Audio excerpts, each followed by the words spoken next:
Hi everyone, welcome to my blog The Winding Road, and thanks a million for stopping by. As you can see, it's been a while since I've been here myself, but I'm working on a novel at the moment, so that's my excuse. Glad to be back though, and now that I am, I've decided to create a little weekly series of creative writing tips that might inspire you to begin your journey or might help you a little bit on your way.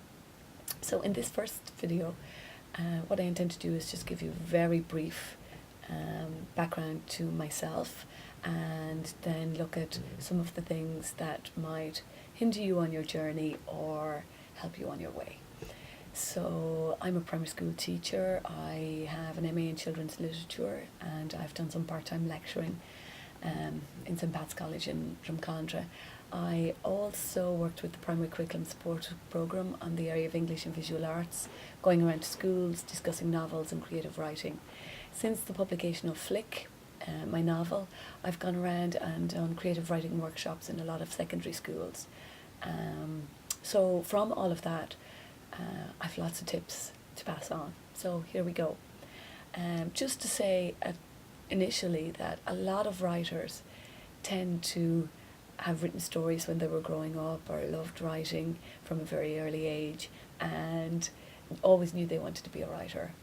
For me, I began in my mid-20s, and I suppose I went on from there. So it's never too early and it's never too late, and regardless of what age you are or where you are in life, if you have a passion for writing, if you love the idea of being a writer, then begin today. They say procrastination is one of the worst obstacles to becoming a writer. It's one of the worst obstacles to becoming anything you want to be in life. And I suppose procrastination is the fear of, what if I'm awful? What if what I write is just terrible? What if I never get to finish it? What if it never goes anywhere? What if it never gets published? What if I fail?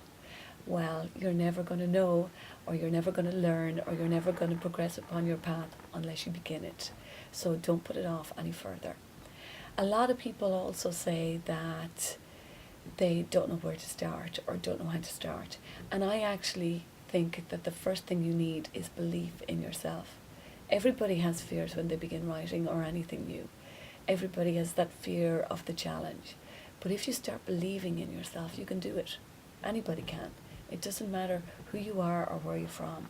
It doesn't matter if you've angst in your life or no angst in your life. It doesn't matter. Everybody has a story to tell, and there are thousands of different ways to tell a story. So don't be afraid. You don't have to tell anybody you're starting to write. I didn't tell people that I was writing for a long time. My family knew I was writing. They didn't know what I was writing about. They just thought it was a lovely pastime for me. And then it was just fantastic then the day I surprised them with, I'm getting my first book published.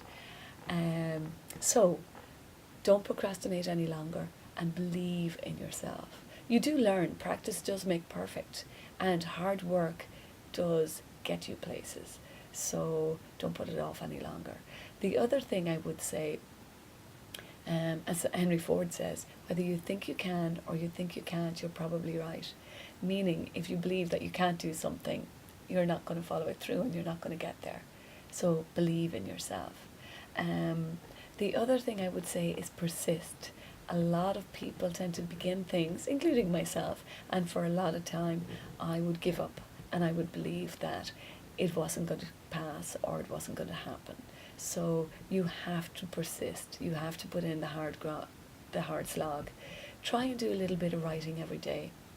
Julia Cameron, in her book The Artist's Way, which is looks at the creative force and a little bit on meditation as well, she believes that the best way to begin writing, if you don't know where to start, is on free writing.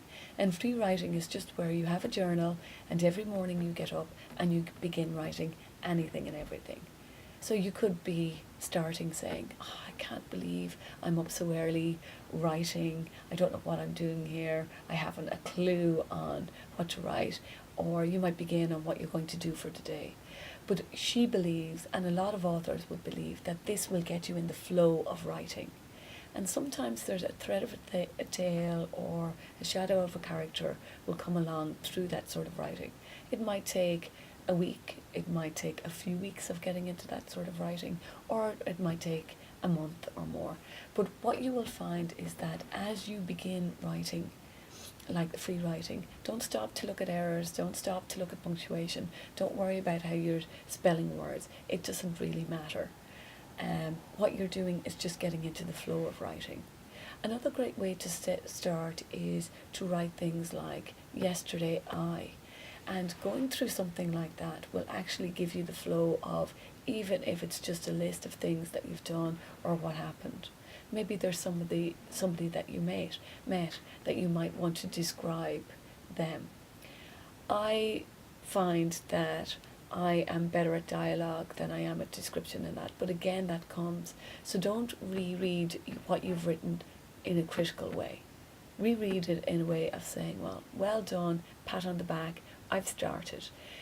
Julia Cameron suggests that if it's a notebook that you have, that you might write 3 or 4 pages, or you might write for 10 to 15 minutes. It's up to yourself how much you want to do, but try to add to it all of the time as you go on.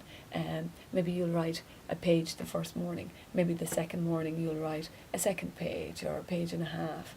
Just get in the flow, and when you feel that you're ready to stop, just stop.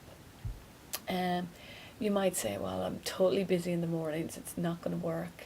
There's just so much on, whether there are kids or whether you're going out to work or school or you're finishing homework, whatever it is. So if you can't do it in the morning time, try to do it at last thing at night. The important thing is to begin, and starting off, if you can't give yourself the 15 minutes, give yourself 5 minutes and just build on that over time. That would be really, really important. A lot of people, what they do is, they can't think of an idea to think of. So don't worry, don't think of a novel, don't think that you want to write something award-winning. Start off and say, I just want to write a paragraph of creative writing, and begin there. Another good thing to start off with is I remember. Or if there's something in your room that a physical object that you can take and describe or talk about how you came to take it, or maybe it was a photograph that that was taken that you remember when it was taken and the incidences that surrounded it.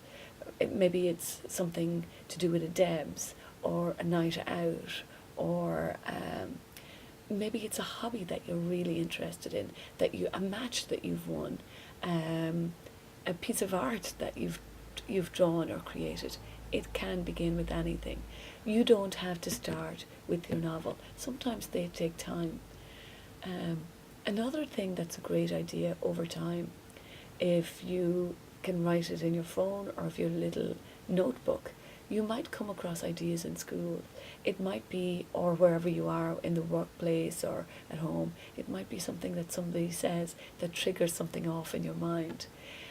It might be something that happens, an instance.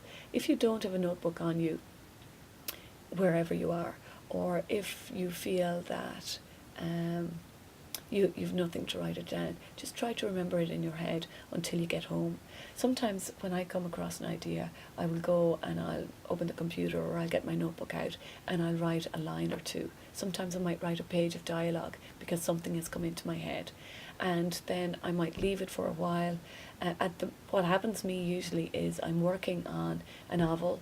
I get lots of ideas for other things, so I have a page, a list of things, whether they're a paragraph or a sentence or an idea of something, and I just add to that all the time, every time I get an idea.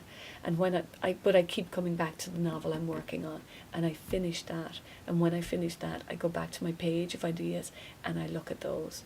And so I already know, even before I finish this novel, that my next one is this, and it's sort of ticking along in the back of my head, and little parts to it are coming to the fore, and every so often I'll write down a paragraph or a line or something. So everybody works differently though, and you might find that might not be a good way to work for you at all, but a lot of authors would suggest that you will get ideas out of the blue, and so many ideas are lost when we don't write them down. So if you can, have a little notebook with you, or even to text something into your phone as you go along, that will actually trigger the memory that when you're on your own later on, you will be able to remember it. So far in the video, we've talked about believing in yourself, persisting at what you're doing. Don't procrastinate. Don't put it off. If you do miss a day here and there, we all do.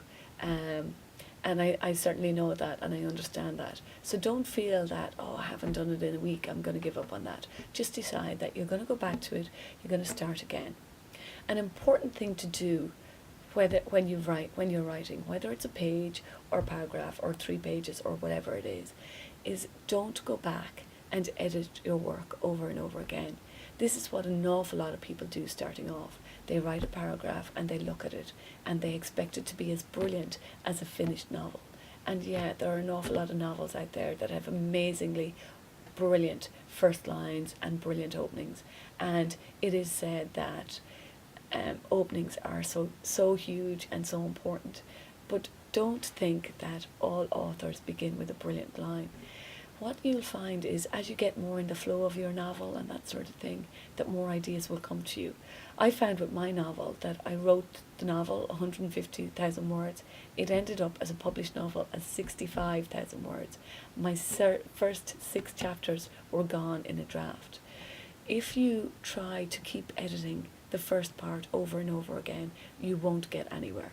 What you have to do is begin with your idea and just keep writing. I know one author who says that she keeps a cap on when she's typing in that, so that she doesn't get to look back at what she has done before. Because if you go back and re-edit and re-edit and re-edit, you're not going to get any further down the road. You'll probably get quite frustrated at what you've written, because it takes time for the flow to come, and it tends to stop that stream of consciousness or stream of writing when you get into it. So don't be overly critical of yourself. Write a first draft, and then when you've written that, you can go back and go back and edit and redraft. And yes, there is a lot of redrafting, but that's further down the road. We're not going to talk about that today. What we're talking about is how you start. So don't be critical of yourself. Start today. Do any little bit at all, and just keep ticking over. And one of these days you're going to look back and you're going to turn around and you're going to say, wow, look how far along I am this winding road, and I'm not at the beginning anymore. And that's brilliant. Okay, I'm going to go now. See you next week. Hope it was helpful, and lots more tips where these came from. Bye bye.